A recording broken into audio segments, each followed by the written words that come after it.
आपकी इच्छाओं को नमन।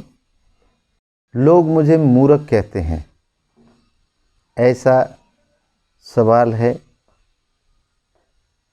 सोनीपत हरियाणा से।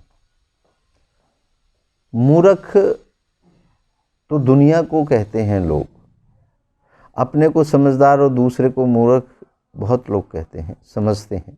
बहुत से कहते नहीं हैं, समझते हैं। मूर्ख बहुत लोग आपको कहते हैं। इसके संदर्भ में मैं एक वाक़या आपको बताता हूँ।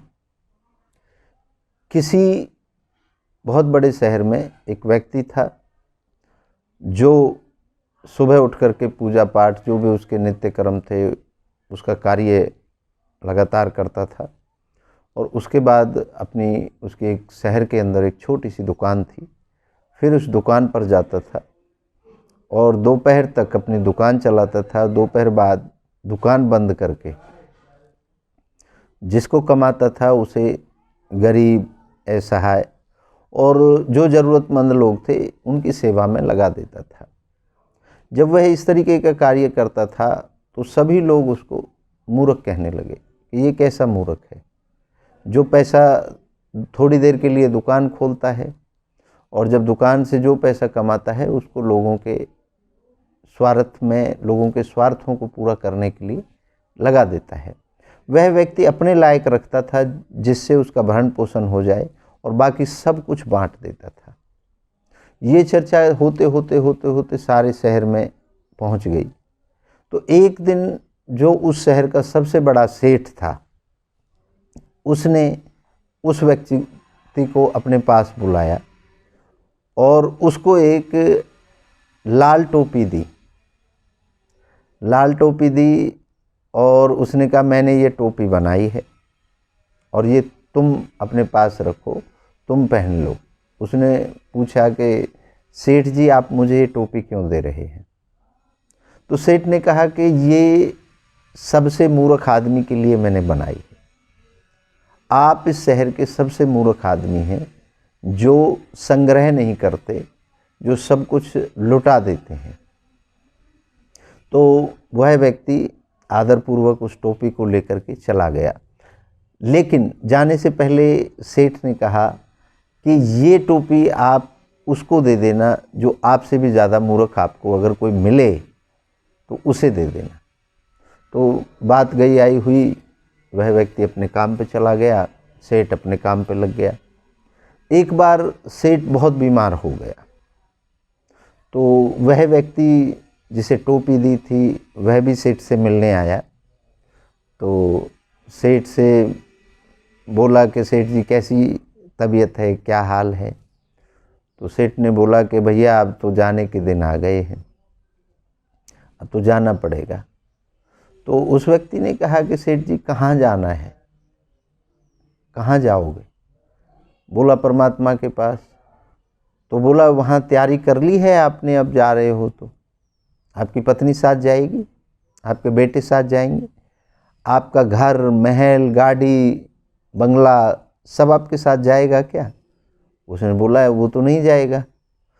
तो वह व्यक्ति बोला, जब वो जाएगा नहीं और फिर भी आप दिन रात अपनी लालच में अपना सब कुछ अपने लिए समय ना दे करके इन चीज़ों के लिए टाइम देते रहे, कभी भी आपको हमने एक पल भी कोई सामाजिक, कोई किसी भी प्रकार का कार्य करते हुए नहीं देखा, सिर्फ दुकान, अपना व्यापार, अपना काम, उसी में देखा, वो आपके साथ जाना ही नहीं है, तो आप तो बहुत मूर्ख हैं।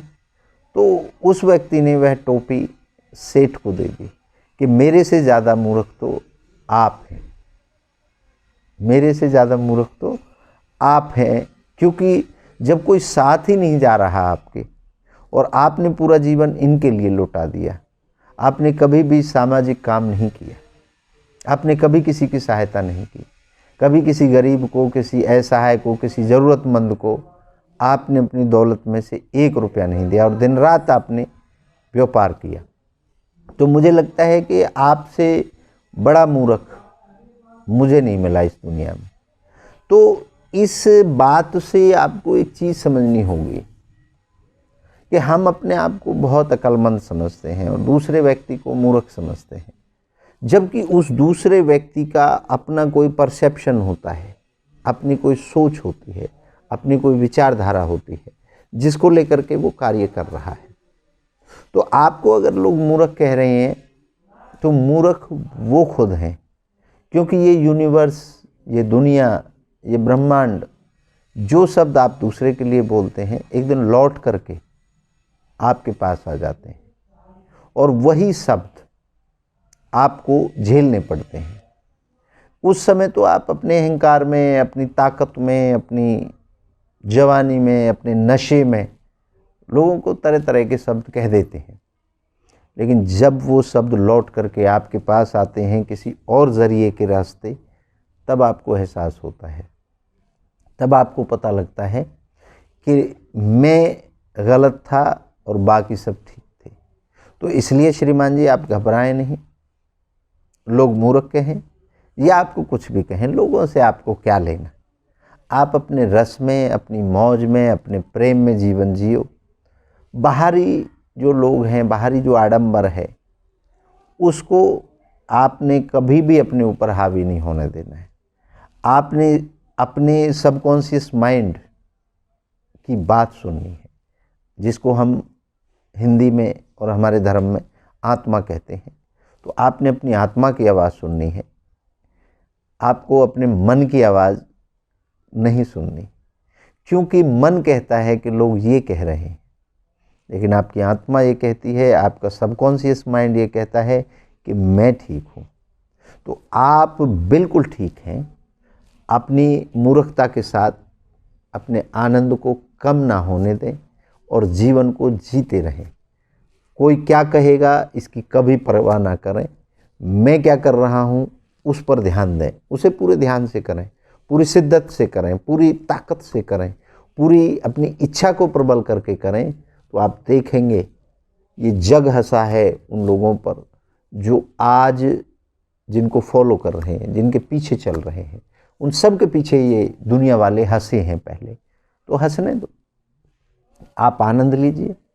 और इन बातों से जुड़े हुए जितने भी लोग हैं वो सभी आनंद लें, क्योंकि हर व्यक्ति अपने आप को समझदार समझता है। तो जब सब व्यक्ति अपने आप को समझदार समझते हैं तो आप क्यों नहीं समझते? आप मूर्ख नहीं हैं, आप इतिहास को बदलेंगे। तो इन्हीं बातों के साथ आज मैं आपसे विदा लेता हूँ। मैं इस प्रकृति से प्रार्थना करता हूँ कि आप सभी खुश रहें और आप सभी की इच्छा सदैव पूर्ण हो। जय हो। अगर आप इच्छा पूर्ति समाधान आश्रम से जुड़ना चाहते हैं, इच्छा पूर्ति समाधान आश्रम पर आप अपनी इच्छाओं के पूर्ण करने के तरीके जानना चाहते हैं, तो आप हमें संपर्क कर सकते हैं। यूट्यूब पर इच्छा पूर्ति समाधान आश्रम, इंस्टाग्राम पर इच्छा पूर्ति समाधान आश्रम, ट्विटर पर इच्छा पूर्ति समाधान आश्रम और जितने भी सोशल नेटवर्क हैं वहाँ पर आप हमें फॉलो कर सकते हैं। हमारी नई नई जो खोज हैं, नए जो तरीके हैं, उनको आप सीख सकते हैं वहाँ से। तो मैं आपको यही बताना चाहूँगा, हमारा फ़ोन नंबर है, हमारा व्हाट्सएप नंबर है 7428602621। आप हमें यहाँ पर फॉलो कर सकते हैं। आपकी हर इच्छा का स्वागत है, हर इच्छा को नमन है और हर इच्छा को पूर्ण करने के तरीके आपको, आसान तरीके आपको बताए जाएंगे। जय हो।